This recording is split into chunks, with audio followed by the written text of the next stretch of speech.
On a dit que il fait partie de la sunna de taper du tambour et que des jeunes filles, entre filles, dans l'assise des femmes, disent des bonnes paroles, chantonnent des belles paroles, qui ont un bon sens. Cette permission de taper du tambour est une exception de l'interdiction de tout instrument de musique. À la base, tout instrument de musique est haram et tout chant est haram, sauf exception. La preuve de cela, c'est les versets du Coran sur l'interdiction du chant et des instruments de musique, où Abdullah ibn Mas'ud radiyallahu anhu, il a dit: je jure par Allah que Allah parle ici du chant. Plusieurs hadiths, celui dans le Bukhari où le prophète sallallahu alayhi wa sallam a dit: il viendra un temps où des gens de ma communauté rendront licite la fornication, l'alcool, la soie et les instruments de musique. Et d'autres preuves sur cela. On ne va pas s'étaler sur ce sujet. L'exception a été faite pour le tambour, qui est un tambour comme un tamis. Les tambours larges comme un tamis, donc c'est une peau, mais sans clochette, sans corde, ni rien. Juste une peau et du bois autour. Ça, c'est un. Deux, cette exception, selon la parole la plus juste, elle est spécifique aux femmes. Il n'est pas permis aux hommes de taper du tambour. Ceci est spécifique aux femmes. Trois, cette autorisation n'est pas une autorisation générale en tout temps, en toute époque, chaque jour, tous les jours, matin, midi, soir. Non. Dans les moments de fête. Les jours de fête, les jours de Eid, les jours de mariage, au retour de voyage de quelqu'un qui est parti en voyage longtemps, dans les moments de joie.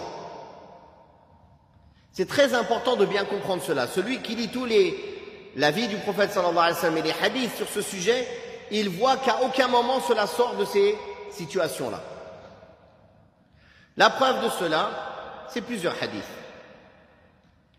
Al-Rubai' bint Muawwidh rapporte: le prophète sallallahu alayhi wa sallam vint pour entrer dans les noces de Ali. Il s'assit sur mon lit comme tu es assis en face de moi. Elle a dit ça au narrateur. Des fillettes de notre entourage se mirent à jouer du tambour et à déplorer la perte de mes proches qui sont tombés le jour de la bataille de Badr. C'est alors que l'une d'elles dit: et parmi nous se trouve un prophète qui sait ce qu'il y aura demain.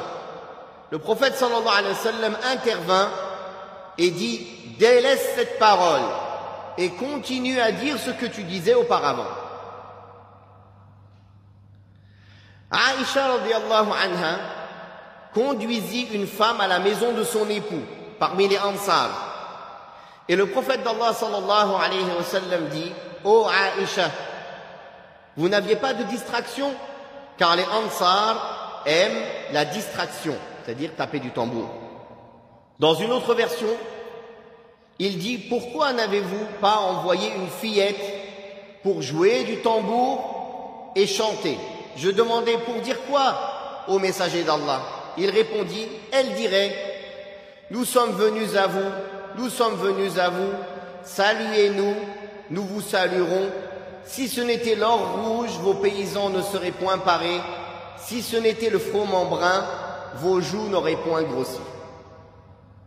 Dans un autre hadith, Aïcha radiyallahu anha rapporte que le prophète sallallahu alayhi wa sallam entendit des gens qui chantaient lors d'un mariage en disant: et on lui a offert des béliers bêlants dans leurs enclos, et ton mari est dans l'assemblée et sait ce qu'il y aura demain.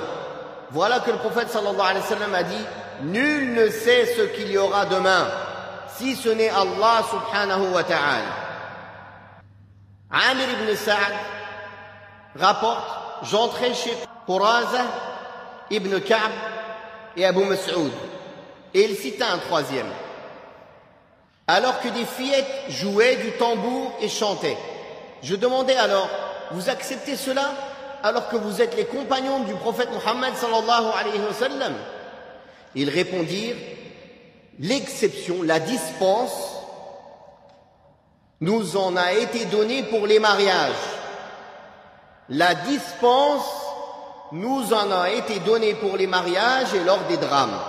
Dans une autre version, de même que des pleurs pour le défunt sans lamentation. Sans lamentation. Abu Balj Yahya ibn Sulaym rapporte, je dis à Muhammad ibn Hatib, j'ai épousé 2 femmes, il n'y a eu de son pour aucune d'entre elles, c'est-à-dire on n'a pas tapé de tambour. Muhammad ibn Hatib répondit, le messager d'Allah sallallahu alayhi wa sallam a dit, فصل ما بين الحلال والحرام الصوت بالدف. La distinction entre le licite et l'illicite est de jouer du tambour. Dans un autre hadith, le prophète sallallahu alayhi wa sallam a dit, proclamez le mariage à haute voix. Proclamez le mariage à haute voix.